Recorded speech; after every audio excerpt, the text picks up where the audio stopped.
Hi friends. இன்னைக்கு நம்ம எந்த படத்தோடைய ரிவ்யூ பார்க்க போறோம்னா கூலி படத்தோடைய ரிவ்யூ பார்க்க போறோம். இந்த படத்தோடைய கதையை பார்த்தீங்கன்னா, விசாகப்பட்டினத்துல ஒரு ஆர்பர் இருக்கு. அந்த ஆர்பரை மொத்தமா ஒரு வில்லன் கண்ட்ரோல்ல வச்சிருக்காரு. அந்த வில்லன் யாருன்னா நம்ம நாக்கரிச்சோம். ஓகேங்களா?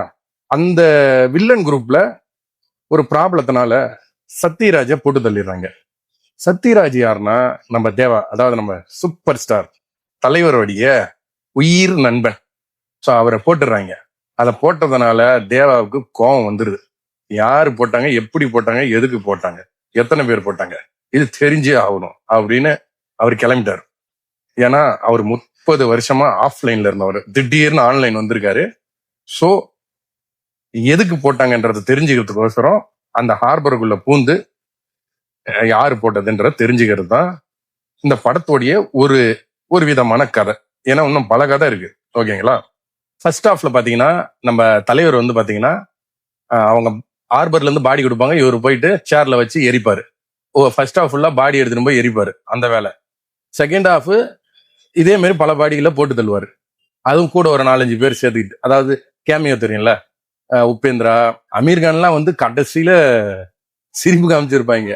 இந்த சிவன் பார்க்ல, அதாவது சென்னையில இருக்க சிவன் பார்க்ல வாக்கிங் போவாங்க பாத்தீங்களா, அஸ்கி நாய் வச்சுக்கிட்டு, அந்த மாதிரி சீன் எடுத்து வச்சிருக்காங்க.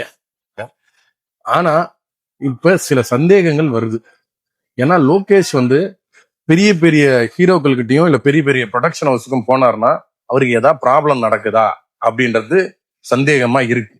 ஏன்னா இந்த படம்லாம் பண்ணவர் தான் கூலி படத்தை எடுத்தவரா அப்படின்னு சந்தேகம் வருது. ஏன்னா அந்த ஃபர்ஸ்ட் ஹாஃபே வந்து அதிகபட்சம் அதுல ஒரு 10 நிமிஷம் எடுத்திருக்கலாம், 10 நிமிஷம் வச்சிருக்கலாம் படத்துல. அந்த ஃபர்ஸ்ட் ஹாஃப் அந்த 1 hour வேஸ்ட். அப்படி எடுத்து வச்சிருக்காங்க. என்னன்னு தெரியல. எவ்வளவு பெரிய பெரிய ப்ரொடக்ஷன் ஹவுஸ், பெரிய டைரக்டர், பெரிய ஸ்டார் காஸ்டிங்லாம் வச்சு இவ்வளோ ஒஸ்டான கதையை ஏன் எடுக்கிறாங்கன்னு ஒன்றும் புரியல. ஒருவேளை இவங்க எப்படி இப்ப நினைக்கிறாங்கன்னு நான் நினைக்கிறேன்னா, படத்தை எடுத்து அதை வித்துட்டா போதும், நம்மளுக்கு போட்ட பணம் பிசினஸ் ஆனா போதும், மற்றபடி ஆடியன்ஸ் இதை வந்து கொண்டாடணும், இதை பத்தி பேசணும் அப்படின்றதெல்லாம் இன்னைக்கு நிலைமைக்கு அவங்க யோசிக்கலன்னு தான் தோணுது. ஏன்னா கதை அப்படிதான் இருக்கு. லோகேஷ் கனகராஜ் என்ன ஆச்சு அவருக்கு? படத்துக்கு முன்னாடி போடுவாங்க பாத்தீங்களா ஒரு டிஸ்கிளைமர், நம்ம ஊருக்கு என்னதான் ஆச்சு அப்படின்ற மாதிரி. நம்ம லோகேஷுக்கு என்னதான் ஆச்சு? அவருடைய முடிய இப்படி இப்படி பண்ணிட்டு இருக்காருல்ல, அந்த பண்ற நேரத்துல அவர் ஏதாவது நல்லதா கதையும் சீனும் யோசிச்சிருந்தாருன்னா கண்டிப்பா நல்லா இருந்திருக்கும். ஏன்னா அவர் நல்ல டைரக்டருங்க. கைதி படம்லாம் பாத்தீங்கன்னா அப்படி ஒர்க் பண்ணியிருப்பாரு.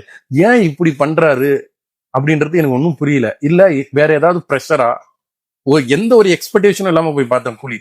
ஏன்னா பயங்கர ஹைப்பும் வேணாம், ரொம்பவும் நல்லா இருக்காது வேணாம், நார்மலா ஒரு நார்மலான மைண்ட்ல போன எனக்கே அவ்வளோ கடுப்பாகுதுன்னா, பயங்கர எக்ஸ்பெக்டேஷன்ல போனவங்களுக்கு எல்லாம் என்ன நிலைமைன்னு நினைச்சா ஒரு பக்கம் பாவமா இருந்தாலும் எனக்கு சிரிப்பு தாங்க வருது. ஏன் இப்படி எல்லாம் பண்றீங்கன்னு ஒன்றும் புரியல. இந்த தயவு செய்து பேன் இண்டியான்ட்டு அப்படிலாம் பண்ணாம நல்ல ஸ்டோரியா யோசிச்சு அந்த கதையை எடுங்க. அந்த கதை ஹிட் ஆகி பேன் இந்தியாவா மாறட்டும். ஆல்ரெடியே நீங்க பேன் இந்தியான்னு சொல்லி அந்தந்த ஏரியாவில இருந்து ஒரு ஆளை கூப்பிட்டு வந்து கேரளாவுக்கு ஒரு ஆளு, கர்நாடகாவுக்கு ஒரு ஆளு, ஹிந்திக்கு ஒரு ஆளு, தெலுங்குக்கு ஒரு ஆளுன்னு இன்சர்ட் பண்ணி வேஸ்ட் பண்ணிடாதீங்க தயவு செய்து. அது வந்து ஜெயிலர்ல ஒர்க் ஆச்சு. அந்த கேமியோ எல்லாம் கரெக்டா அந்த கிளைமேக்ஸ்ல காட்டும் போது அது ஒரு அவ்வளோ இதுவா இருந்துச்சு. ஆனா இதுல உபேந்திராவெல்லாம் கூட்டின்னு வந்து ரொம்பவும் வேஸ்ட் பண்ணிட்டாங்க. அதுவும் அமீர்கான் எல்லாம் உச்சம். கடைசியில வந்து ஒரு கட்டு பீடி வாங்கிட்டு போறாரு. அவருக்கு இருக்கிற காசுக்கு, அவருக்கு இருக்கிற இதுக்கு என்னென்னலாம் வாங்கலாம், ஒரு கட்டு பீடி வாங்கிட்டு போறாரு. இப்ப பாத்துங்க என்ன நிலைமைன்னு. தயவு செய்து கதைக்கும் கேரக்டருக்கும் முக்கியத்துவம் கொடுங்க. தனிப்பட்ட ஆர்டிஸ்டோ தனிப்பட்ட ஃபேமுக்கோ நீங்க வந்து முக்கியத்துவம் கொடுத்தீங்கன்னா என்னைக்குமே நீங்க அந்த மேஜிக் நம்பர்ன்றீங்க பாருங்க, 1000 கோடி, அது கிட்ட கூட போக முடியாது. கடைசி வரைக்கும் 1000 கோடி பட்ஜெட்ல வேணா படம் எடுப்பீங்க, ஆனா 1000 கோடி கலெக்ஷன் வரவே வராது. அதே மாதிரி பிளாஷ்பேக்ல இவர் யார் தெரியுமா கூலி, நாங்க ஒரு 18 பேரு, நாங்க மொத்தம் ஒரு 100 பேரை கடத்தினாங்க அப்படின்னு பிளாஷ்பேக் எல்லாம் சொல்றாரு. மாஸ் பிஜிஎம் எல்லாம் போடுறாங்க. ஆனா நம்மளுக்கு ஒரு ஃபீலும் வரமாட்டேங்குது. ஒரு பிளாஷ்பேக்னு போனா அடா வந்துட்டான்டா அப்படின்ற மாதிரி அந்த பிளாஷ்பேக்கை பார்த்துட்டு இந்த கேரக்டரை பார்க்கும்போது அப்படி வெயிட் இருக்கணும். ஆனா அந்த பிளாஷ்பேக்கை பார்த்துட்டு இதை பார்க்கும்போது எதுக்குடா அந்த பிளாஷ்பேக் அப்படின்ற மாதிரி தோணுது. வெரி ஒஸ்ட். லோகேஷ் கனகராஜோடைய சினிமா நாலேஜ் ஏன் இப்படி அவருக்கு வந்து ப்ராப்ளத்தை கொடுக்குதுன்னு எனக்கு ஒன்றும் புரியல. அவ்வளோ சூப்பரா சிடுக்குனாலு இப்படி ஏன் பண்றாருன்னு ஒன்றும் புரியல.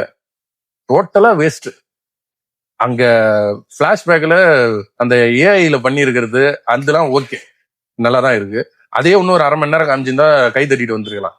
ஓகேங்களா, அந்த வாய்ஸ் முத கொண்டு மாடுலேஷன் பண்ணியிருக்காங்க, அதெல்லாம் ஓகே.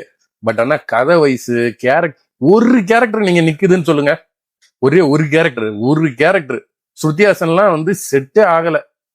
டோட்டலா படம் வந்து நீங்க போய் ரஜினி படம் போய் ஒரு வாட்டி பார்க்கணும்னா பாருங்க. மத்தபடி இது வந்து பயங்கரமா இருக்கும் அப்படின்லாம் போனீங்கன்னா அறுத்து விட்டுருவாங்க உங்களை. இதுக்கு முன்னாடி தக் லைஃப்னு ஒரு படம், கமல் படம் வந்துச்சு, அதுல சொன்ன ஒரு டைலாக் தான் சொல்றேன். நல்லா இதுக்குன்னு நல்லா தேனும் பாலுமா பேசுவாங்க, கடைசியில லைட்டா பீய தடவி விடுவாங்கன்னு அதுல டைலாக் வரும். அதே மாதிரிதான், நீங்க நல்லா இருக்குன்னு போய் உட்காருவீங்க, டப்புன்னு சீட்ல வச்சு உங்களை சொறி விட்டுருவாங்க. பார்த்து இருந்துங்க.